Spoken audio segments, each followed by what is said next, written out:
नमस्कार, मैं रेणु कुशवाहा आप सभी का स्वागत एवं अभिनंदन करती हूँ आपके अपने YouTube channel ARS dream care में। तो आज के टॉपिक में हम रेप और रॉ पदेन की मात्रा का प्रयोग पढ़ेंगे और साथ ही साथ हम रॉ में छोटा ऊ और बड़े ऊ की मात्रा का प्रयोग भी पढ़ेंगे। तो यहाँ पर मैं बोर्ड पर लिख चुकी हूँ। पहला हमारा टॉपिक रहेगा रॉ पदेन की मात्रा और दूसरा हमारा टॉपिक रहेगा रेप की मात्रा और तीसरा हमारा टॉपिक रहेगा छोटा ऊ और बड़ा ऊ की मात्रा रॉ में किस प्रकार प्रयोग करते हैं।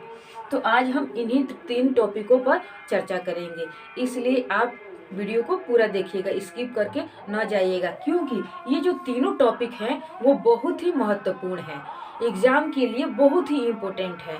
क्योंकि हम अक्सर इन तीनों मात्राओं में गलतियां कर देते हैं, नहीं समझ पाते हैं कि कहाँ पर रॉ पदेन की मात्रा का प्रयोग होता है और कहाँ पर रेप की मात्रा का प्रयोग होता है। और तीसरा जो हमारा पॉइंट है, रॉ में छोटा ऊ की मात्रा का प्रयोग और बड़े ऊ की मात्रा का प्रयोग, ये तो हम जानते ही नहीं हैं।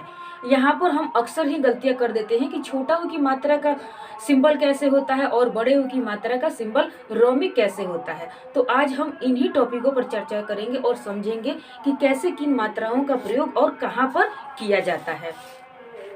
तो रॉ पदेन की मात्रा का प्रयोग कभी भी क्या पद, जैसे मान लीजिए यहाँ पर रॉ पदेन यानी इस शब्द में रॉ पदेन आता है, तो पदेन यानी पैर, पदेन यानी पैर, इससे ये बोधित होता है कि पद यानी पैर के बारे में कहा जा रहा है। तो कभी भी रॉ पदेन की मात्रा का प्रयोग हम कहाँ करते हैं? पैरों में करते हैं, यानी किसी भी वर्ण के पैरों में ही किया जाता है। तो चलिए समझना शुरू करते हैं यहाँ पर लिखकर।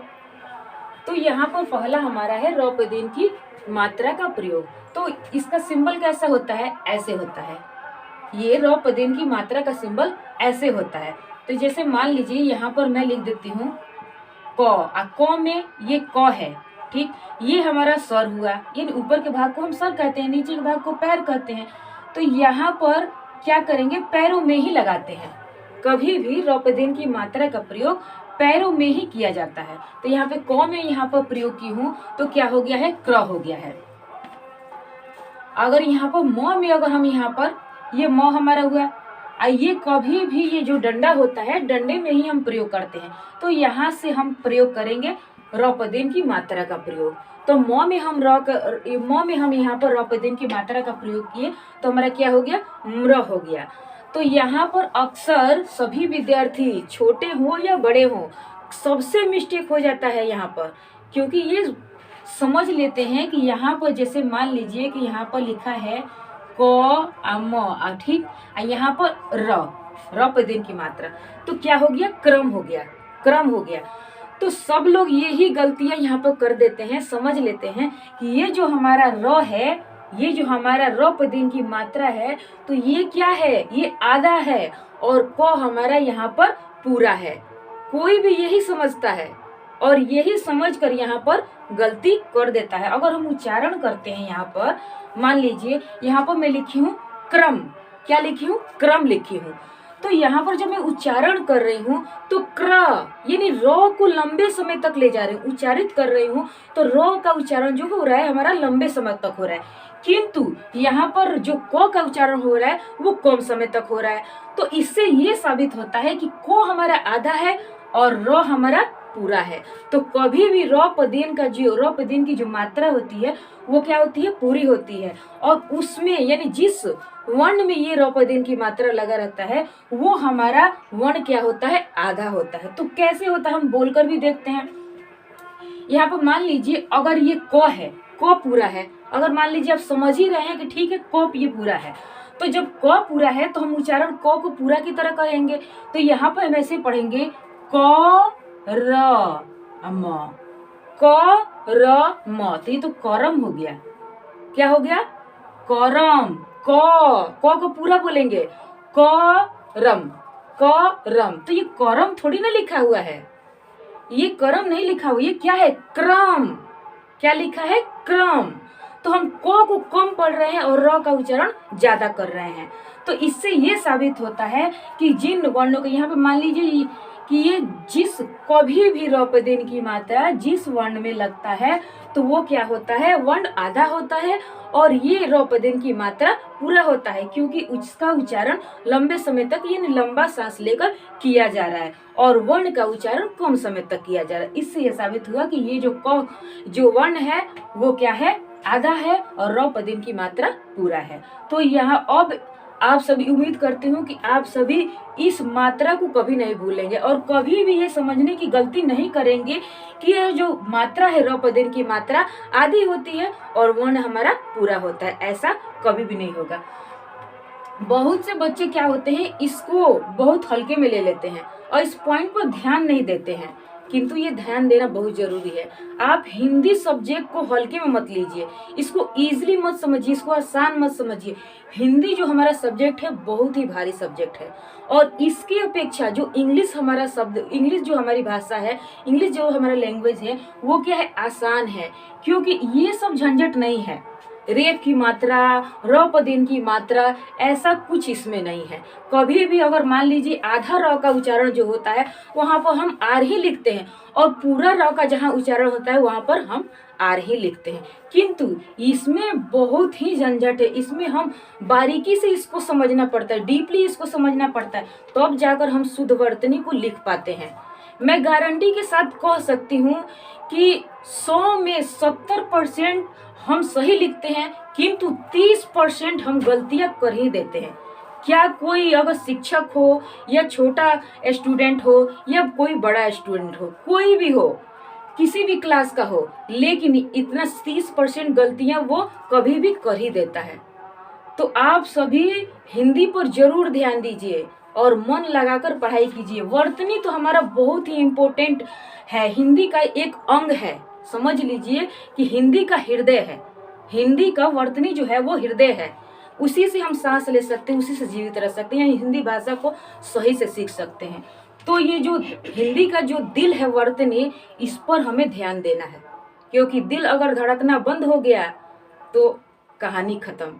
तो इसीलिए अगर हम कितना भी याद कर लेते हैं, कितना भी याद कर ले, लिख लें, अगर वर्तनी हमारा नहीं सही रहेगा तो क्या करेंगे, वहां पर गलतियां कर ही बैठेंगे और नंबर नहीं मिलेगा।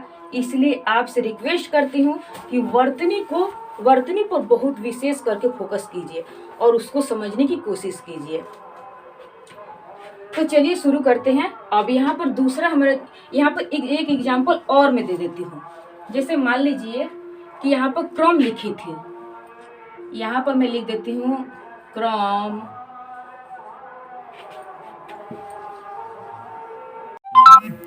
लेकिन मान लीजिए कि यहाँ पर तो मैं पैरों में लगा चुकी हूँ, यह बता रही हूँ कि कभी भी रौपदीन की मात्रा पैरों में लगाया जाता है, किंतु जिन वर्णों के पैर ही नहीं होते हैं, जैसे मान लीजिए ये ट है, ठ है, ये ड है, इनके तो पैर ही नहीं है। तो यहाँ अब इसमें हम कैसे लगाएंगे, तो इसका सिंबल ऐसे होता है, ऐसे इसका सिंबल ऐसे होता है। ट में हम लगाए तो ट्र हो गया, ड यहाँ पे ठ में लगाए हैं तो ट्र हुआ है, ड्र में लगाए हैं, ड में लगाए हैं तो ड्र हुआ है। तो यहाँ पर एक लगाया जाता है, अगर जिनके पैर होते हैं उनमें हम ऐसा सिंबल होता है रौपदीन की मात्रा का, किंतु जिन वर्णों के पैर ही नहीं होते हैं, यानी गोल कुंडी वाले होते हैं वर्ण, उनमें हम क्या करते हैं, ऐसा सिंबल होता है रौपदीन की मात्रा का। तो जैसे मान लीजिए, इससे भी मैं यहाँ पर शब्द लिख देती हूँ। अक्सर इन वर्णों का प्रयोग कभी भी इंग्लिश भाषा के शब्दों में ही प्रयोग किया जाता है। जैसे मान लीजिए कि यहाँ पर मैं लिखती हूँ ट में रौपदीन की मात्रा ट्र आ क, ट्रक। ट में रौपदीन की मात्रा ट्र आ क, ट्रक। अब यहाँ पर ड में लगा देते हैं, तो ड में लगाई तो ड्र हो गया, यानी ड्रम। तो ये सभी क्या है, अक्सर मतलब देखा जाता है कि ये इंग्लिश शब्दों में ही, इंग्लिश भाषा के शब्दों में ही इन रौपदीन की मात्रा का प्रयोग किया जाता है।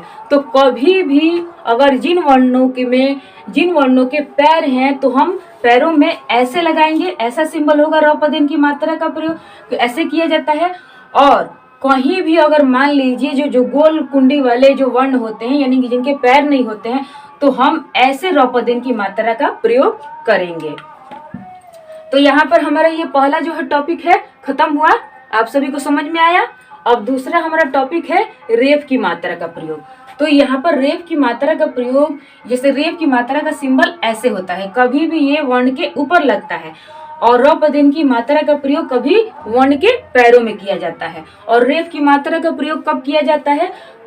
कभी भी किसी भी वर्ण के सर पे किया जाता है, यानी ऊपर किया जाता है। जैसे मान लीजिए यहाँ पे मैं लिखी हूँ, यहीं पे इसके सामने ही लिख देती हूँ। जैसे मैं लिखी हूँ, यहाँ पर लिख देती हूँ क, म के ऊपर लगा देंगे तो क्या हो गया? कर्म। तो इसको कभी भी जहां पे उच्चारण होता है, र का उच्चारण जहां होता है, उसके पीछे वाले वर्ण पर हम क्या करते हैं? रेफ की मात्रा का प्रयोग करते हैं। तो मात्रा का प्रयोग, मात्रा रहेगा, रेफ की मात्रा रहेगा पीछे, लेकिन उसका उच्चारण होगा पहले। तो यहाँ पर हो गया ये क्रम हो गया, ये कर्म हो गया। अब मान लीजिए यहाँ पर मैं लिख देती हूँ शर्म। तो यहाँ पर स उच्चारण, यहाँ पर स र म, श र म, शरम। तो यहाँ पे बीच में उच्चारण हो रहा है, यानी बीच के बाद वाला जो हमारा वर्ण है वो म है, तो हम म पर लगा दिए तो क्या हो गया? शर्म हो गया। तो रेफ, यहाँ पर रेफ की मात्रा को लगाने का नियम क्या है कि कभी भी जहां पर रेफ की मात्रा का उच्चारण किया जाता है, उसके ठीक पिछले वाले वर्ण पर उसको लगाया जाता है, और वर्ण के ऊपर लगाया जाता है, यानी उसके सर पे लगाया जाता है। और सिंबल कैसा होता है? ऐसा। तो यहाँ पर आप समझ गए। किंतु अगर मान लीजिए कोई आधा वर्ण आ गया, जैसे मैं यहाँ पर लिखती हूँ दुर्व्यवहार लिखना है, तो अब यहाँ पर दुर, क्या हम बोल रहे हैं? दुर्व्यवहार। तो र का उच्चारण यहीं पे हो रहा है, द के जस्ट बाद ही र का उच्चारण हो रहा है। तो नियम हमारा क्या है कि कभी भी रेफ की मात्रा का जहां र का उच्चारण होता है, तो उसके जस्ट जो वर्ण आता है, उसके बाद वाला जो वर्ण होता है, उसके ऊपर हम लगाते हैं। तो यहाँ पर हमारा आधा व है, तो हम क्या करेंगे? इसके ऊपर लगाएंगे? नहीं लगाएंगे, क्योंकि ये आधा वर्ण है। तो नियम ये कहता है कि कभी भी जो आधा वर्ण होता है उसके ऊपर रेफ की मात्रा का प्रयोग नहीं किया जाता है। कभी भी कोई भी वर्ण अगर पूर्ण हो, यानी अपने पूर्ण रूप में हो, तभी रेफ की मात्रा का प्रयोग उस पर किया जाएगा, अन्यथा नहीं किया जाएगा। तो यहाँ पर हमारा जो व है वो आधा है, तो ये कह रहा है वर्ण कि मैं तो आधा हूँ, इस रेफ के भार को कैसे संभालूंगा? मैं तो नहीं संभाल सकता, क्योंकि मैं आधा हूँ। तो क्या तुम मेरे भार को संभाल सकते हो? अपने पिछले वाले वर्ण से बोलेगा। तो ये बोलेगा कि ठीक है भाई, मैं संभाल लेता हूँ, क्योंकि मैं तो पूरा हूँ, कोई दिक्कत नहीं है मुझे संभालने में, क्योंकि मैं पूरा हूँ। तो क्या करेगा? यही इस भार को संभालेगा। तो अब देखिए, दू यहाँ पर आधा है, तो यहीं पर उच्चारण नहीं होगा, दू व र, यह व्यवहार नहीं होगा, यहाँ पर दुर्व्यवहार। तो ये उच्चारण कहाँ हो रहा है? आधे वाले वर्ण के पहले, आधे वाले वर्ण के पहले उच्चारण हो रहा है, किंतु लग रहा है आधे वाले वर्ण के पीछे। तो कभी भी आप ये समझ गए कि इसमें भी दो प्रकार हैं। यहाँ पर दो नियम है। पहला, इसमें भी मैं रौपदीन में बताई थी कि कभी भी गोल कुंडी वाले वर्ण होते हैं, उसमें हम ऐसे रौपदीन की मात्रा का सिंबल होता है, किंतु जिन वर्णों के पैर होते हैं तो उसके पैरों में हम रौपदीन की मात्रा का प्रयोग ऐसे करते हैं। तो इसमें भी दो नियम आए थे, और यहाँ पर रेफ की मात्रा में भी दो नियम आए हैं। दो तरह से यहाँ पर लगाया जाता है, दो नियम को यहाँ पर फॉलो किया जाता है। तो पहला हमारा है यहाँ पर कि कभी भी रेफ की मात्रा का उच्चारण क्या होता है? जहाँ पर रेफ की मात्रा का उच्चारण होता है उसके पिछले वाले वर्ण पे लगाया जाता है, किंतु उसका उच्चारण पहले किया जाता है। और दूसरा हमारा है नियम है कि कभी भी अगर कोई वर्ण आधा आता है, उसके ऊपर रेफ का प्रयोग नहीं किया जाता है, लेकिन उच्चारण क्या करेंगे? जो आधा वर्ण है उसके पहले करेंगे, किंतु उसके बाद वाला जो हमारा आधा वर्ण होगा उस पर न लगाकर हम उसके पिछले वाले जो पूरा वर्ण होगा उस पर लगाएंगे, किंतु उच्चारण हम आधा जो हमारा वर्ण है उसके पहले करेंगे। तो 2 नियम हुआ। तो आप सभी ये समझ गए। चलिए हम तीसरे टॉपिक पर अब चर्चा करते हैं। तो तीसरे टॉपिक को समझेंगे। तो तीसरा हमारा टॉपिक है र में छोटा ऊ की मात्रा और र में बड़ा ऊ की मात्रा का प्रयोग। तो यहाँ पर मान लीजिए कि यहाँ पर मैं लिखी हूँ, यहाँ पर लिख देती हूँ, ये क्या है, क है। तो क में छोटा ऊ की मात्रा लगा देंगे। तो मान लीजिए क में छोटा ऊ की मात्रा कु, ख में छोटा ऊ की मात्रा खू, चाहे मान लीजिए ग में बड़ा ऊ की मात्रा गु, ऐसे हम लगा देते हैं। ठीक, किंतु यहाँ पर हम क्या करेंगे, लेकिन ये है र, क्या है, र है। तो र में अगर हम यहाँ पर छोटा ऊ की मात्रा, र में यहाँ पर हम बड़ा ऊ की मात्रा लगाते हैं तो ये हमारा गलत हो जाएगा। व्याकरण जो शास्त्र है, व्याकरण का जो नियम है, वो नियम कहता है कि कभी भी र के नीचे हम छोटा ऊ की मात्रा, र के नीचे हम बड़ा ऊ की मात्रा नहीं लगाएंगे। ये अगर लगाते हैं तो वो हमारा वर्ण जो है, जो हमारा अक्षर है, वो क्या होगा, गलत हो जाएगा। तो यहाँ पर ये जो हमारा शब्द है वो क्या हो जाएगा, गलत हो जाएगा। तो हम कैसे लगाएंगे सही करने के लिए, अब हम इसी को समझेंगे। तो हम ऐसे न लगाकर, ये हमारा गलत हुआ, तो सही क्या हुआ, तो हम र में ऐसे लगाएंगे, ऐसे लगाएंगे। तो ये क्या हमारा है, छोटा ऊ की मात्रा है, तो छोटा ऊ की मात्रा रू। अब र में हम बड़ा ऊ की मात्रा लगाएंगे, ऐसे होता है। तो यहाँ पर मान लीजिए कि ये र है, तो र से क्या लिखेंगे, ऐसे, रुपया, रुपया, क्या लिखेंगे, रुपया। अगर मान लीजिए यहाँ पर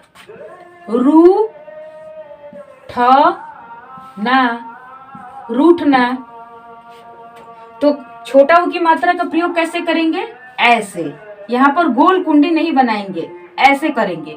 तो अगर ऐसे रहेगा तो ये क्या है, कभी भी र में, अगर ऐसे आप बुक रीडिंग करते समय देखेंगे कि र में ऐसे मात्रा है तो क्या समझेंगे कि ये छोटा ऊ की मात्रा है।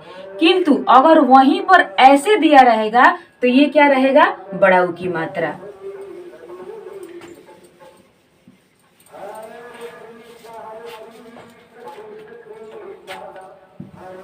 अब हम क्या समझेंगे, मान लीजिए, अच्छा एक शब्द है जो एग्जाम में बार बार पूछ देता है, और आप सभी भी देखे हैं या सुने हैं, नहीं देखे हैं, आपके एग्जाम में नहीं पूछा है तो किसी दूसरे के माध्यम से जरूर सुने हैं। जैसे मान लीजिए एक हमारा शब्द है,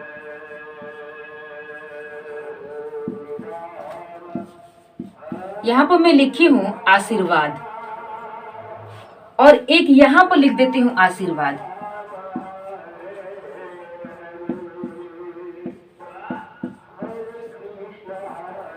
अब बताइए ये सही है या ये सही है। तो हम इसको सही और गलत, मान लीजिए कि एग्जाम में यही दे दिया है, वर्तनी सुधार दे दिया है, यहाँ पे भी आशीर्वाद लिखा है पहला नंबर, और दूसरा हमारा नंबर भी लिखा है आशीर्वाद। तो चुनना है कि अब बताइए निम्नलिखित में कौन सा आशीर्वाद शब्द सही है। तो हम कैसे इस सही और गलत को फर्क को चुनेंगे, कैसे हम सही विकल्प चुनेंगे। तो ये हमारा नियम कहता है, तो ये हम व्याकरण के नियम के अनुसार समझेंगे कि रेफ का नियम क्या है, रेफ की मात्रा को लगाने का हमारा नियम क्या है। तो कभी भी हम क्या कहते हैं, जहां पर उच्चारण होता है, यानी रेफ की मात्रा का जहां उच्चारण हो रहा है उसके ठीक पीछे वाले हम क्या करते हैं, वर्ण पर लगाते हैं, पीछे वाले वर्ण पर लगाते हैं। तो यहाँ पर मैं इस पर लगाई हूँ, ठीक, तो यहाँ पर उच्चारण होगा ना, तो हमारा यहाँ पर पीछे वाले वर्ण पर लगा है, ठीक। तो उच्चारण क्या होता है, पीछे वाले वर्ण पर लगता है और उच्चारण पहले होता है। तो यहाँ पर पीछे वाले वर्ण पर लगा यानी स पे लगा है, और उच्चारण हमारा कहाँ, यहाँ पे होगा। तो यहाँ पर उच्चारण उसको करते हैं आरसीवाद, आरसीवाद। तो क्या हम आरसीवाद लिखे हैं, नहीं ना, हमें क्या लिखना है, आशीर्वाद, हमें क्या लिखना है, आशीर्वाद। तो यहाँ पर मैं लिखी हूं आ सी आ र, कहाँ उच्चारण हो रहा है? र, यहाँ पर उच्चारण हो रहा है, यहाँ पर र का उच्चारण हो रहा है, और यहाँ पर वाद, तो आ सी र वाद। तो ये हमारा नियम जो है, रेफ की मात्रा को लगाने का जो नियम है, वो नियम का फॉलो यहाँ पर होता है, सही तरीका यहाँ पर होता है, क्योंकि नियम हमारा कहता है कि कभी भी रेफ की मात्रा का प्रयोग क्या करते हैं हम, जहाँ उच्चारण होता है उसके ठीक पिछले वाले वर्ण पर लगाते हैं। तो पिछला वाला वर्ण हमारा क्या है? व है, तो व पर लगा दिए हैं, और उच्चारण कहाँ कर रहे हैं? यहाँ पर।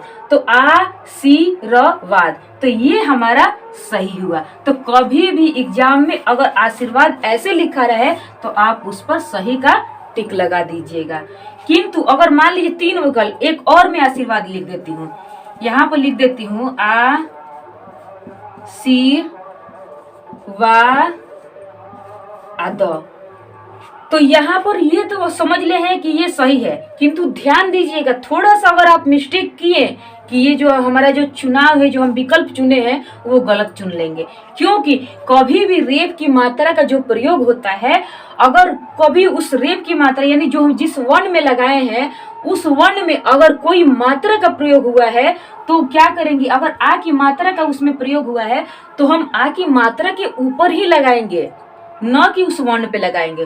तो यहाँ पर व में आ की मात्रा का प्रयोग हुआ है तो हम व के ऊपर न लगाकर हम मात्रा के ऊपर लगाएंगे, तो यहाँ पर लगाएंगे, यहाँ पर, तब जाकर ये सही होगा। जैसे मैं यहाँ पर लगाई हूँ, तो ध्यान दीजिएगा अगर कभी भी वर्ण के ऊपर लगा होगा और उसमें वर्ण में मात्रा होगा तो मात्रा के ऊपर नहीं लगा होगा तो आप समझ लीजिए कि ये गलत है। तो यहाँ पर 3 आशीर्वाद, 3 तरह से मैं आशीर्वाद लिखी हूँ। अगर एग्जाम में कभी भी ऐसे आता है तो आप सही का टिक इस पर कीजिएगा, क्योंकि हमारा जो व्याकरण का नियम कहता है वो नियम यहीं पर फॉलो होता है। तो उम्मीद करती हूँ कि आप सभी तो ये वीडियो आज का टॉपिक जो आप है आप सभी समझ गए हैं। तो समझ गए हैं तो वीडियो को लाइक कीजिए, चैनल को मेरे सब्सक्राइब कीजिए और बेल आइकन पर दबाकर ऑल पर क्लिक जरूर कीजिएगा। तो ऑल पर अगर आप क्लिक करेंगे तो मेरे वीडियो से संबंधित जो भी नोटिफिकेशन होंगे वो सबसे पहले आपके पास जाएंगे। तो मिलते हैं नेक्स्ट वीडियो में। Thank you for watching.